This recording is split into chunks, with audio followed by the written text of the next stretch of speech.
en tout cas, Xavier, alors le Barça éliminé, un peu sèchement, mais on va en parler du Barça d'ici peu avec le Classico. Est-ce que cependant, pour vous, c'est l'année ou jamais pour le Paris Saint-Germain? Et si on dit ça c'est peut-être aussi parce que c'est la dernière année où ils pourront compter sur Mbappé, qui est quand même un joueur essentiel et qui peut faire basculer un match. Qui est là depuis 7 ans, effectivement, et c'est effectivement sa dernière saison au PSG. Il y a aussi la sérénité qu'ils ont dégagée à Barcelone. C'est vrai que ce PSG-là, qui avait perdu le match aller, qui encaisse un but très tôt, se retrouve finalement dans une situation compliquée et il va réussir à renverser complètement la partie. C'est sûr que le carton rouge adressé à Rojo, qui est c'est normal, qui est pas scandaleux, mais il fait complètement basculer le match parce que de là, le Barça se retrouve ensuite à 10 et le PSG Oui, mais fut une époque où le Barça même à 10 gagnait les matchs, même en infériorité numérique. Oui, et maintenant, c'était le problème. Il y a longtemps. Et là, le PSG a su parfaitement exploiter sa supériorité numérique, a su imposer son jeu, les choix tactiques de Luis Enrique qu'on avait déjà vu au match aller en deuxième période, se sont confirmés être des bons choix et finalement ils ont réussi à s'imposer à Barcelone. Ils l'avaient déjà fait la dernière fois lorsqu'ils s'étaient rencontrés, ils avaient gagné 4-1, mais c'était le match aller. Alors que là, c'est le match retour. Moi je pense que c'est une année où le PSG a de belles perspectives parce que la demi-finale, normalement, contre le Borussia Dortmund qu'ils ont déjà battu, qu'ils ont rencontré en phase de poule, qu'ils ont déjà battu, ils peuvent passer. Non, c'est pas gagné, mais c'est pas une équipe hors d'atteinte. Puis ensuite, on verra la finale. Benjamin, il y a peut-être un avantage aussi, c'est qu'ils joueront tout comme le Real, le match retour à domicile. Oui. Ça compte beaucoup. Bah oui, ça compte quand on voit encore hier ce que Marseille a réussi à faire. Le Vélodrome, c'est quand même pas le Parc des Princes. Oui, après l'idée surtout c'est ce match aller. Il faut bien entamer le match aller. Il faut surtout éviter d'avoir un écart assez conséquent pour pouvoir bien négocier le match retour. Moi, je vais pas aller je suis pas du même avis que Xavier là-dessus parce que pour moi le PSG a encore beaucoup à faire face à Dortmund aussi qui est un peu comme Marseille, qui est une équipe à deux visages, un championnat qui peine, mais en Ligue des Champions on voit qu'ils font quand même une bonne campagne. Ils ont fini devant le PSG lors de la phase de poule, et là aujourd'hui ils ont sorti quand même l'Atlético qui n'est pas rien. Donc pour moi ça reste une équipe qu'il va falloir prendre au sérieux. Maintenant c'est bien parce que Luis Enrique lors de ce match retour contre Barcelone a quand même remis déjà les hommes et les joueurs à leur poste. Il s'est corrigé. On a toujours dit qu'il inventait des choses. Là, il a moins inventé. Il a mis les joueurs clés, les joueurs importants. Et puis, il y a bien sûr ce carton rouge pour moi qui, encore une fois, de plus fait basculer le match. Parce que s'il n'y a pas ce carton rouge, je suis pas persuadé que Paris passe.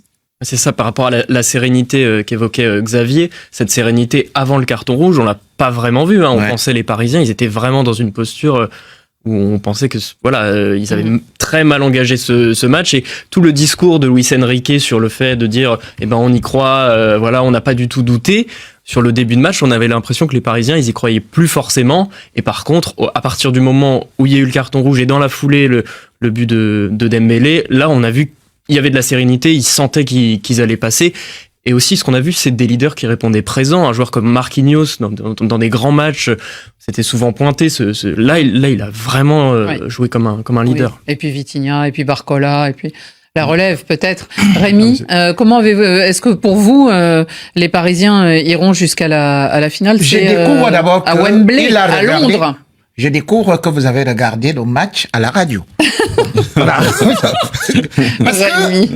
que même le président du Barça dit, dans les 30 premières minutes, nous n'avons rien produit, même si on a marqué un but.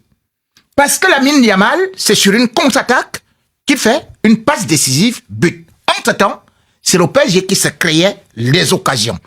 Le PSG se créait des occasions, vous ne pouvez pas dire le contraire. Et d'ailleurs, si le PSG se retrouve justement en supériorité numérique, c'est parce que par la vitesse de Barcola, Araujo est battu. Mais alors, Rémi, moi, je vais vous dire, vous me demandez si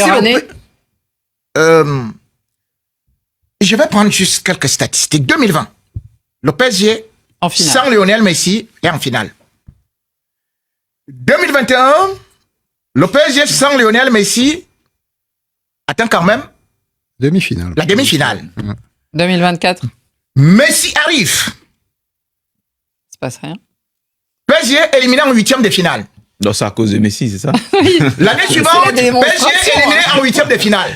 Non, je vais te dire aussi que même avec le Barça, c'est quand Messi était là qu'il y avait les remontadas. C'est là où il y avait les 8-2, c'est-à-dire face au Bayern. J'ai dit tout simplement que le PSG s'est débarrassé des pieds cassés, des pieds nickelés, pour maintenant jouer en équipe. On a vu maintenant les Barcola, on voit maintenant les joueurs exploser.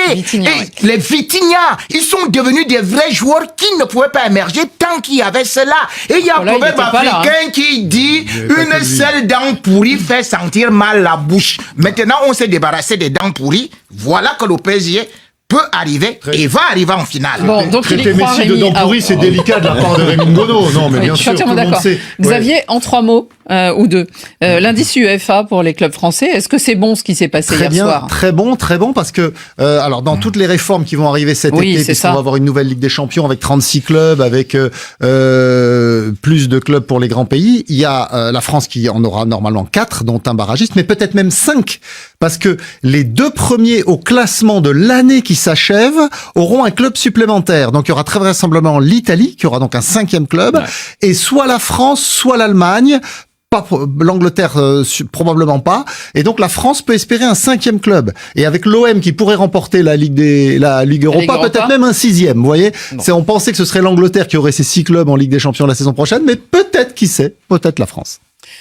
Nous avons le calendrier, en tout cas, le PSG jouera les 1er et 7 mai, ces matchs aller et retour contre le Borussia Dortmund, alors que le Bayern et le Real s'affronteront, eux, le 30 avril et le 8 mai. Pour ce qui est de l'OM, les 2 et 9 mai contre l'Atalanta. Et bien sûr, c'est à suivre sur les antennes de RFI. Mais justement, on a évoqué le Real Madrid, on a évoqué le Barça, comme ça, là, en nombre chinoise. Mais maintenant, on va en parler parce que un classico, ça n'est jamais banal et ça n'est jamais classique. Analyse de la victoire du PSG contre Barcelone.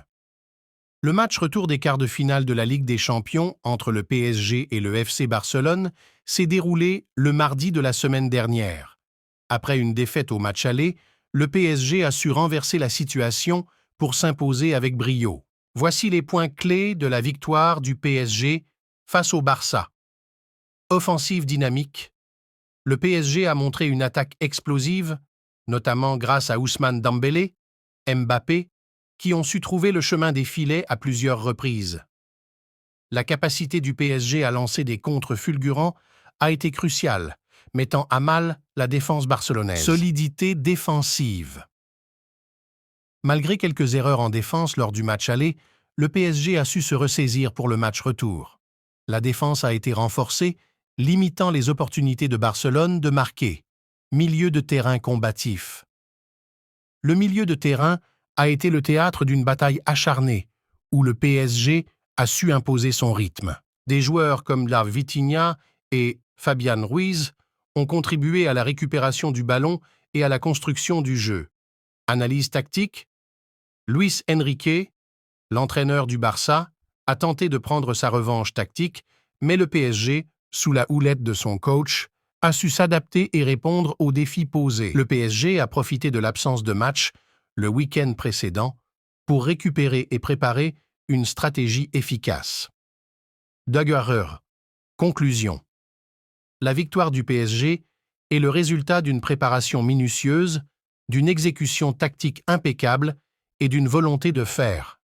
Cette performance leur permet de continuer leur parcours en Ligue des Champions